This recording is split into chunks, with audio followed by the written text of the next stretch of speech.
Viewers, এই সেই শিমুল তুলার গাছ। 100 বছরের বেশি হতে পারে এই শিমুল তুলার গাছটা, মানে অনেক বড় আর কি। হ্যাঁ, এটা এখনো দাঁড়িয়ে আছে, এক পায়ে দাঁড়িয়ে আছে বগার মতো করে। এই যে দেখুন, খুব সুন্দর গাছটা, অনেক বছরের। এই যে দেখেন, হ্যাঁ, অনেক বছরের বট গাছ, সরি শিমুল তোলার গাছ এটা। এই যে দেখেন আপনাদের বৌদিকে ভিতরে ঢুকলে কতটুকু করে দেখা যায়। হ্যাঁ, একবার পিঁপড়ার মতো করে। আর গাছটা দেখেন, হ্যাঁ, অনেক উপরে হয়ে, এই যে দেখেন অনেক উপরে, অনেক বড় গাছ।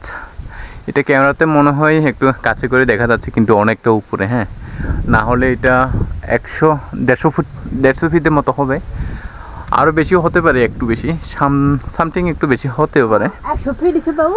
এই যে দেখেন অনেক উপরে আর কি গাইস। হ্যাঁ, তো গাইস দেখেন এই পাহাড়গুলোর না, মানে যত দেখি দেখার স্বাদ জায়গা আর কি, একটু কম বেশি হয় না, যত দেখি আর দেখতে ইচ্ছে করে।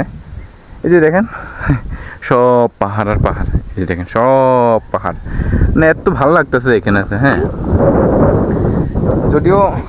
যদিও পাহাড়ে জন্ম আমাদের, পাহাড়কে যতই দেখি না কেন, অনেকে বলে যে একটা জিনিস বারবার দেখতে ভালো লাগে না, কিন্তু একটা জিনিস বারবার দেখতে আমাদের মন চাই। হ্যাঁ, এই যে দেখি এই পাহাড়ের পরিবেশটা কিন্তু খুবই ভালো আর কি। হ্যাঁ, এই দেখি খুব সুন্দর। এই যে দেখেন আমরা এখন যাব হচ্ছে, আমাদের রাস্তা হচ্ছে এইদিকে। আপনাদেরকে আসলে ভিউটা দেখাতে আমি ভুলে গেছি, মানে আমাদের রাস্তাটা।